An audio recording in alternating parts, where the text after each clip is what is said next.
हरे कृष्णा। तो वेदी के सभी दर्शकों का हम आज की वीडियो में स्वागत करते हैं और वे सभी लोग जो पहली बार हमारे चैनल से जुड़ रहे हैं, हम अपने चैनल पर वैदिक कल्चर, हिस्ट्री, लाइफस्टाइल एंड वैदिक साइंस से रिलेटेड वीडियोस अपलोड करते हैं जो कि स्क्रिप्चर पे बेस्ड होते हैं। तो बिना विलंब किए हम चलते हैं आज के भक्त चरित्र की ओर। जैसे हमने भगवान सिल्लपिल्ले जो कि शालिग्राम जी स्वरूप हैं, उनकी 2 कथाएं श्रवण की है पिछले वीडियोस में, जिसमें कि किस प्रकार भक्त बालिकाओं ने भगवान के प्रति आसक्ति दिखाकर अपनी जीवन को सार्थक बनाया और मनुष्य जीवन पाने का एक जो लक्ष्य हमारा होता है या हमारा जो रीज़न है कि हमें भक्ति करनी है और भगवान का धाम प्राप्त करना है, वो उन्होंने साकार किया। उसी के चलते हम आज की कथा भी लेने वाले हैं। आप सभी ने धन्ना जी के बारे में तो सुना ही होगा। धन्ना जी एक छोटे बालक थे जिनके माता पिता अतीव भक्तिमय प्रवृत्ति के थे। वो अपने घर में साधु संतों का सत्कार किया करते थे। एक बार की बात है, एक साधु उनके घर से कुछ आगे के तीर्थ में जा रहे थे। इस संत ने रात्रि विश्राम हेतु धन्ना जी के यहाँ पर रुकने का निश्चय किया। धन्ना जी के पिता संतों का बहुत ही आदर सत्कार किया करते थे। अगले दिन सुबह धन्ना जी जिज्ञासावश, बच्चों को होता है ना कि क्यूरोसिटी, चीज़ें देखने और पूछने का, जिज्ञासावश उन संत के कमरे में चले गए। संत ने उन्हें बहुत ही आशीष दिया और पास में बिठाया। संत उनके समक्ष भगवान की, अपने शालिग्राम जी की सेवा करने लगे। सेवा करते करते धन्ना सेठ को कहते हैं ना कि आसक्ति हो जाना कि एक गुड्डा है, गुड़िया है, एरोप्लेन है या जो भी खिलौना बच्चों को पसंद होता है, वो देखने के बाद बच्चा जिद करता है कि मुझे यही खिलौना चाहिए। तो जब संत वहाँ से प्रस्थान करने लगे तो धन्ना जी जो थे उन्होंने रोना प्रारंभ कर दिया।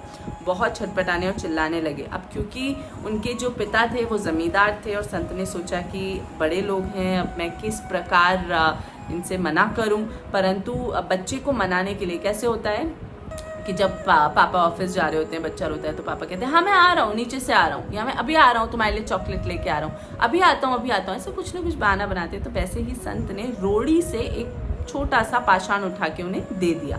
रोड़ी माने बाहर सड़क पे जाके उन्होंने एक पाषाण जो कि गोल थोड़ा चट्टान रूप में था, उसे उठाकर उसे धोया, उसे साफ किया और वो उन्हें दे दिया। तब धन्ना जी ने कहा नहीं, मैं तो वही लूँगा जो आपके पास है।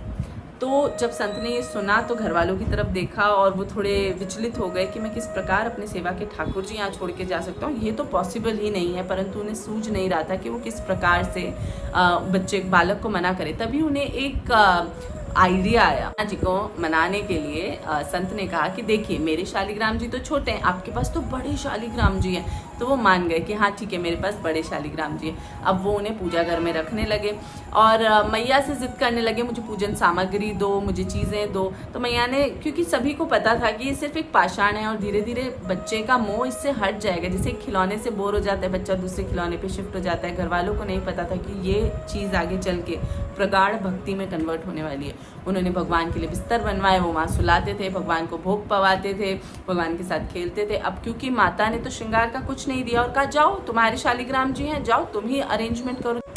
अब आप सोचिए, ना ही शालिग्राम जी रियल है वहाँ पर बड़ों के हिसाब से, ना ही चंदन रियल है, ना ही ऑफरिंग्स रियल है, ठीक है, ना ही धूप दीप नैवेद्य इत्यादि पंचोपचार भगवान को ऑफर किए जा रहे हैं। लेकिन भगवान भक्त वत्सल है, जो हम हर वीडियो में बताते हैं, और भगवान भक्त के भाव को देखते हैं। और उन्होंने देखा कि धन्ना किस प्रकार से अपनी मासूमियत से मुझे पुकारता पूछता है।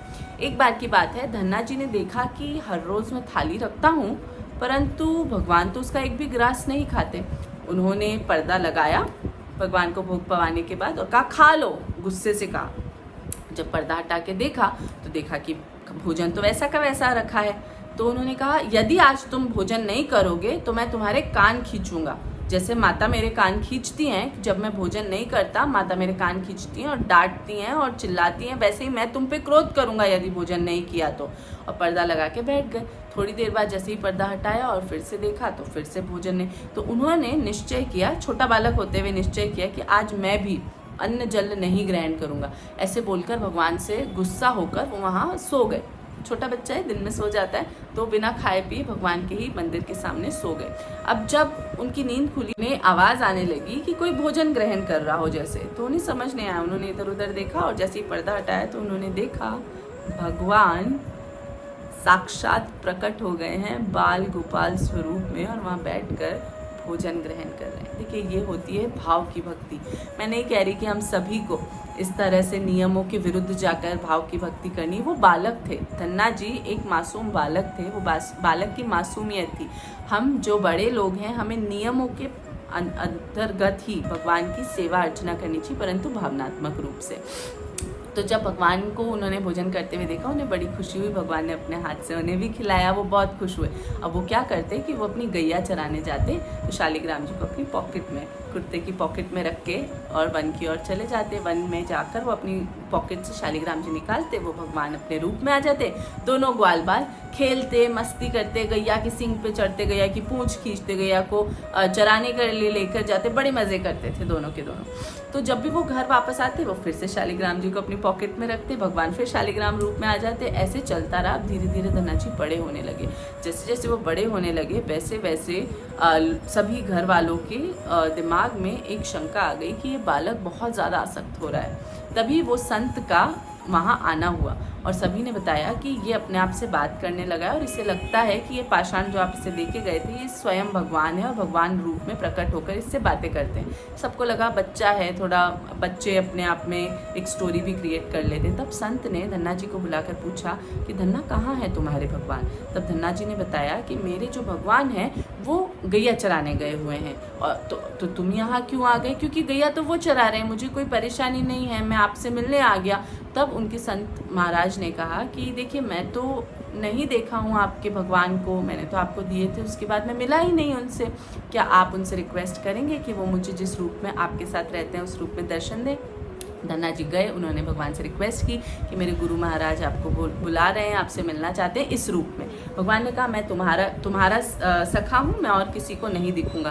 तब धन्ना जी ने गुस्सा किया और कहा कि यदि गुरु महाराज नहीं होते तो आप और मैं सखा भी नहीं बन पाते। मैं यहाँ से चला जाऊँगा, आप अकेले रह जाओगे, अकेले ही रहना, आपका कोई सखा ही नहीं होगा, मेरे तो बहुत सारे सखा हैं। ऐसे रुष्ट होकर धन्ना जी जाने लगे। तो भगवान दौड़ दौड़ कर आए और कहे ठीक है, तुम्हारे गुरुवर को यहाँ बुला के लाओ, मैं उनसे मिलूंगा। और जब गुरुवर को वो वन में लेकर गए जहाँ गौचारण के लिए जाया करते थे, वहाँ पर भगवान का वो रूप देखकर, बाल्य रूप देखकर धन्ना जी के जो गुरु महाराज थे, जो संत थे, जिन्होंने वो शिला उन्हें दी थी पूजा करने के लिए, सेवा करने के लिए, वो बेहोश हो गए। जब वो उठे तो उन्होंने भगवान के चरण पकड़े और धन्ना जी के चरण पकड़ के कहा कि मैंने स्वयं शालिग्राम जी की इतने वर्षों से सेवा की, भगवान ने मुझ पर कृपा नहीं बरसाई, लेकिन धन्ना तुम्हारी जो भक्ति है, जो तुम्हारा भाव है, उसको मैं नतमस्तक होता हूँ, क्योंकि एक मामूली से पाषाण से तुमने भगवान को प्रकट कर दिया। तो देखिए ये होती है भाव की भक्ति।